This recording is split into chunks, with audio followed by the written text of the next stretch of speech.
The movement was begun by a scientist who discovered, quite by accident, these signals being sent. Please understand, they are safe as long as they are not discovered. They want their weapon. Look out for Charlie. I want that son of a bitch dead. I want him dead. Okay, as some of you know, that not only was Gabby Petito having some emotional issues, for sure, you can tell by the video, but also Brian Laundrie had been hearing voices. Yep, every one of these cases that makes the news, someone's always hearing voices and they bury it. Because have you heard about it? Absolutely not. Because they know that the more this gets out, Joe Sixpack is going to be scratching his head going, why are all these people just hearing voices? There's only so much that they can normalize it. So either he's dead and they're going to find him in like a place that they've searched 1,000,000 times.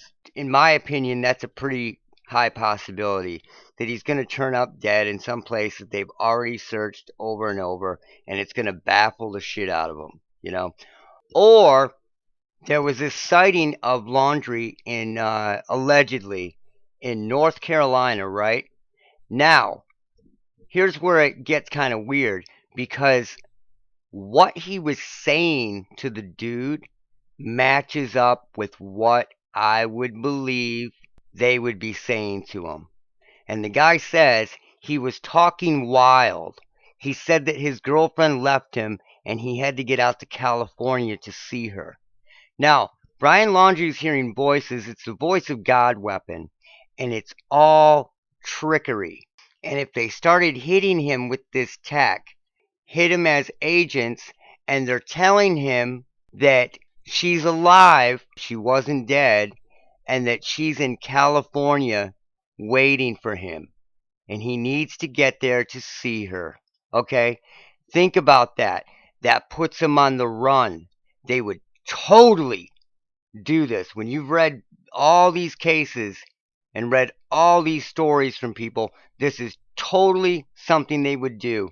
Claim that they were agents making secret communication with him, that his girlfriend was actually alive, and he had to get out to California to see her.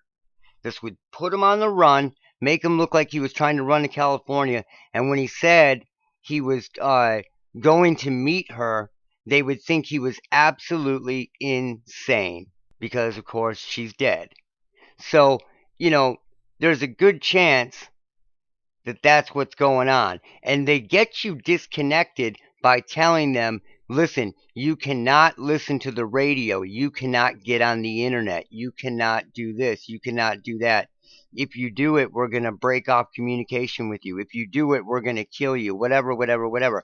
And when you're hearing a voice coming from seemingly nowhere, you are prone to believe what they're saying when you are under the initial bewilderment of this weapon. Now, before, he was only hearing voices once in a while. I bet if he is still alive right now, he is hearing voices 24/7 to make him seem extra crazy. And if they catch him, and if he is alive, he's going to look just like James Holmes and the rest of them. He's going to look like he has no idea what's going on, just like James Holmes. And that's what's going to happen. He said that his girlfriend left him and he had to go out to California to see her. Think about that. She probably left him when that shit went down. They probably left each other. And then he had to go out to California to see her, which is the V2K / voice of God / rogue human body communication talking to him, getting him to do wild and crazy stuff. If he is alive, this is what's going on. He was already hearing voices before, and it wasn't mental instability. Then the media will gain control of the narrative, just like they did in the Boston Schmamming and the James Holmes Aurora case and all these other cases where the perpetrator has been hearing voices the whole time, but they can take control of the narrative and just talk about how cold he is and crazy. You know how they talked about James Holmes, about he was complaining about the food in prison, but they weren't mentioning the fact that he was hearing the voice of Obama the whole time, driving him crazy for weeks. You know, shit like that. Here are the predictions that I made about the Garrish/Chung family, who all died in the national park out of nowhere. You know, birds are falling out of the sky. All these animals are just dying in groups, right? These are tests. Then you have these people that suddenly start dying. And this case came along just in time, the Gabby Petito case, to cover all this up, right?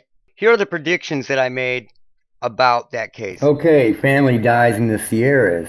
I haven't watched it yet. They're going to blame it on something ridiculous. They will be of German descent. They'll have a German last name.